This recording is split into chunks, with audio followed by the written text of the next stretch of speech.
Bonjour à tous et bienvenue dans cette nouvelle vidéo où on va voir quelles sont les différences entre le BTS MUC et le BTS MCO.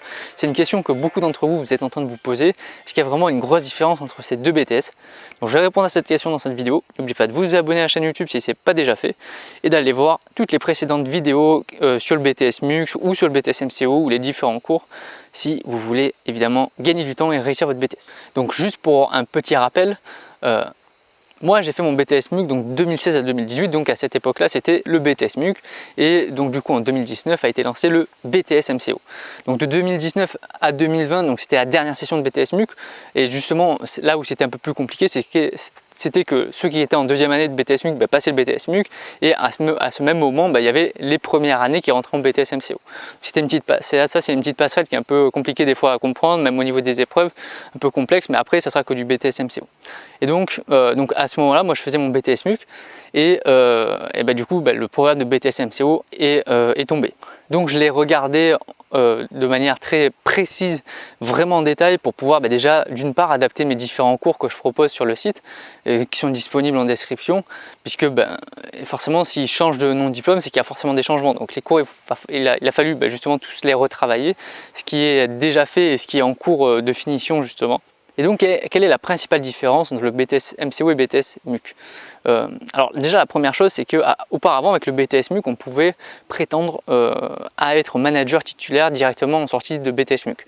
Le problème, c'est que la société aujourd'hui a évolué en grande distribution alimentaire ou spécialisée. Et maintenant, justement, pour être manager titulaire, le BTS MUC ne suffit plus.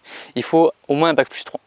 Et donc c'est pour ça que aussi en grande partie le BTS MCO a été revu, non pas pour vous permettre de prétendre un poste de manager titulaire en sortie de BTS MCO, mais pour bien vous faire comprendre qu'en sortie de BTS MUC et MCO, maintenant ce sera plus possible d'être manager titulaire à moins d'avoir de la chance. Donc maintenant les prétentions en sortie de BTS MCO c'est plus d'adjoint de manager ou de vendeur. Et donc le BTS MCO s'adapte à ce changement qui se passe en grande distribution et s'adapte aussi au changement de société, à savoir le digital. Donc ça c'est la principale différence entre le BTS MUC et BTS MCO, c'est que les cours de manière générale sont beaucoup plus centrés autour du développement digital, de l'omnicanalité de la vente, justement de l'omnicanal, vous aurez l'occasion de le voir, la digitalisation, ce qui n'était vraiment pas présent en BTS MUC. Donc là il y a vraiment pas mal de cours aussi sur la gestion des données, comment est-ce qu'on recherche, comment est-ce qu'on récolte des données, comment on les utilise, comment est-ce qu'on étudie le consommateur, notamment par le biais d'internet, etc.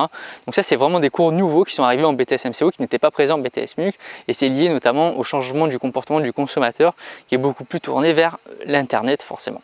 Donc forcément, si on passe du BTS MUC au BTS MCO, il y a des changements de matière. Auparavant, on avait par exemple la MGUC, ACRC, PDUC, et après on avait les matières générales qui ne changent pas. Donc les matières générales, globalement ça ne change pas, c'est toujours la culture G, toujours la LV1 et la LV2 si vous prenez en option, et vous avez toujours la partie économie, droit et management, sauf que c'est cette fois-ci regroupé tout ensemble. Mais en gros, ça ne change pas tellement. Ce qui change, c'est au niveau des matières professionnelles. Puisque la CRC et PDUC, ils ont disparu et la MGUC a disparu aussi. Mais en fait, quand on regarde en détail, finalement, les cours en eux-mêmes n'ont pas tellement changé. Il y a juste une partie digitale dans certains cours qui sont à rajouter en plus, mais en soi, le commerce, c'est du commerce, donc ça ne change pas. Donc ça, c'était la bonne surprise quand j'ai vu le programme, c'est que finalement, j'avais prévu de faire des énormes changements dans mes cours, et je me suis aperçu que certaines choses, certains cours, finalement, il n'y aurait pas forcément trop besoin de les changer. J'ai juste rajouté quelques précisions supplémentaires, des cours un peu différents par moment, mais sinon, globalement, on va apprendre les mêmes choses en BTS MCO. Pour revenir aux matières, si vous voulez la MGUC, donc Management et Gestion de l'unité commerciale qui était en BTS MUC, vous aviez une partie management d'équipe et une partie gestion commerciale, gestion financière de l'entreprise, du magasin. En fait, maintenant, ils ont fait deux matières différentes. Ils les ont séparées en deux, tout simplement. Pareil, au niveau de l'ACRC et du PDUC. Donc c'était des euros à passer et on avait des cours de gestion et relations clients et de développement de l'unité commerciale. Donc maintenant, justement par rapport à ces différentes compétences, ils ont scindé. Ils ont fait une partie gestion de la relation client, une partie animation commerciale, donc qui correspondait à plusieurs activités de la CRC auparavant. Donc ils ont scindé encore en deux, ils ont fait deux gros blocs.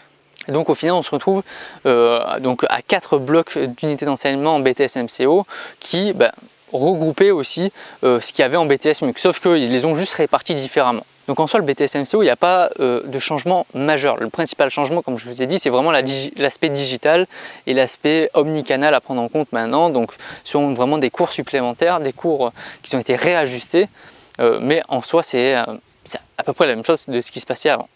Donc si vous êtes en BTS MUC, vous l'avez passé, ne vous inquiétez pas, hein, ceux qui sont en BTS MCO, ils vont juste avoir quelques cours dans le digital en plus, mais en soi ça va être exactement la même chose, ça va être exactement les mêmes compétences. Donc voilà, ne soyez pas dégoûtés ou lésés si vous avez appris que le BTS MUC allait disparaître et que vous l'avez passé, votre diplôme vaudra toujours la même chose qu'auparavant, il sera exactement sur le même pied d'égalité que le BTS MCO. C'est juste qu'avec le BTS MCO, il y a une personne qui veut aller dans la partie e-commerce ou gestion relations clients à distance, sera beaucoup plus facilitée, elle y connaîtra un peu plus. Donc il y aura peut-être une partie réajustement à faire si vous aviez été en BTS MUC, si vous souhaitez vous orienter vers le digital, mais après il y a plein de formations complémentaires qui existent, financées par les entreprises, donc bon, il n'y a pas trop de soucis. Donc voilà, j'espère que cette vidéo vous aura plu, que ça vous aura donné quelques précisions ou enlevé quelques inquiétudes par rapport à la fin du BTS MUC. De toute façon, des changements, il y en a toujours. Des fois ils sont plus ou moins importants, là ça restait quand même sur le papier un gros changement, mais en fait quand on va dans les détails, c'est pas non plus un changement à 360 degrés, hein, ça reste le même diplôme.